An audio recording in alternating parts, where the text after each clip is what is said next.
Hey folks, welcome back to Military Forces Unleashed. Today, we're taking a hard look at one of the most polarizing warships in modern naval history, France's L'Amiral Ronarc'h. This frigate isn't just another pretty hull, it's a lightning rod for debate among naval experts. From its cutting-edge tech to its eyebrow-raising costs, this ship is as much a marvel of engineering as it is a cautionary tale. So buckle up, because we're about to unpack why the L'Amiral Ronarc'h is both celebrated and scrutinized by militaries around the world.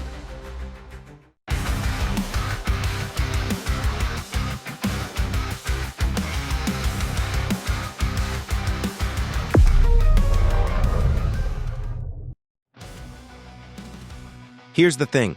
When you think of a warship, you probably imagine something big, brash, and bulletproof. But what if I told you that the future of naval warfare might not be about brute force at all? The L'Amiral Ronarc'h is proof that sometimes the sharpest weapon isn't firepower, it's flexibility. And trust me, this ship has a lot of opinions attached to it. Let's dive in and find out why. To understand the L'Amiral Ronarc'h, we need to rewind to the late 20th century, when naval warfare was undergoing a seismic shift. Gone were the days of battleships duking it out on the high seas. Modern navies were pivoting towards stealth, precision, and versatility. Enter the concept of multi-mission vessels, ships designed to do everything from hunting submarines to launching missiles. France, never one to shy away from innovation, decided to take this idea to the next level. By the early 2000s, the French Navy had identified a critical gap in its fleet: the need for a vessel that could operate independently in hostile waters while still packing enough punch to deter adversaries. The result? The design for the L'Amiral Ronarc'h, a frigate so advanced it almost felt like science fiction, but as we'll see, not without its fair share of headaches. Fun fact: the first sketches of this ship sparked debates among engineers. Some argued it was over-engineered, while others called it a glimpse into the future. Spoiler alert, they were both right. Let's talk specs for a second. The L'Amiral Ronarc'h is armed to the teeth, with anti-submarine torpedoes, surface-to-air missiles, and even a helicopter pad for good measure. But here's the real kicker. Its sonar system is so sensitive that it can detect a submarine hiding miles below the surface. Think of it like having superhuman hearing underwater. But at a cost so astronomical, it makes your Netflix subscription look like pocket change. What really sets this ship apart, though, is its modular design. Unlike older frigates that were built for one specific purpose, the L'Amiral Ronarc'h can be reconfigured on the fly. Need to hunt subs? Check. Escort a convoy? Done. Launch a missile strike? No problem. It's like the Swiss Army knife of warships, but with way more firepower. However, don't let the shiny tech fool you. Building this ship was no walk in the park.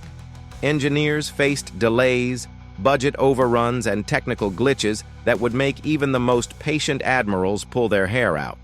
For example, integrating its advanced combat systems reportedly took years longer than expected, and some critics argue that the ship's complexity makes it harder to maintain in the field. Now, let's get real. Is the L'Amiral Ronarc'h a masterpiece or a money pit? Well, it's complicated.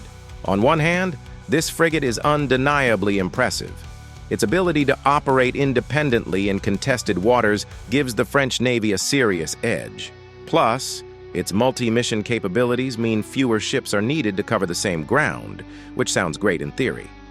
But, and this is a big but, there's a reason skeptics call it the ship that bankrupted the budget. For starters, the maintenance costs are through the roof. Keeping all those high-tech systems running smoothly requires a small army of technicians and a wallet deep enough to fund a small country. Oh, and did I mention the fuel consumption? Let's just say this ship doesn't exactly sip gas. Then there's the strategic argument. Critics point out that while the L'Amiral Ronarc'h is versatile, it's not invincible. In a full-scale conflict, its relatively light armor and reliance on advanced tech could leave it vulnerable to swarms of smaller, cheaper vessels.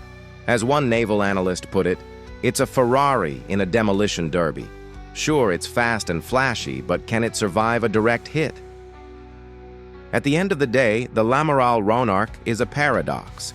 It's a symbol of everything that's exciting about modern naval warfare: stealth, precision, adaptability, but it's also a reminder of the challenges that come with pushing the envelope. Is it the future of naval combat?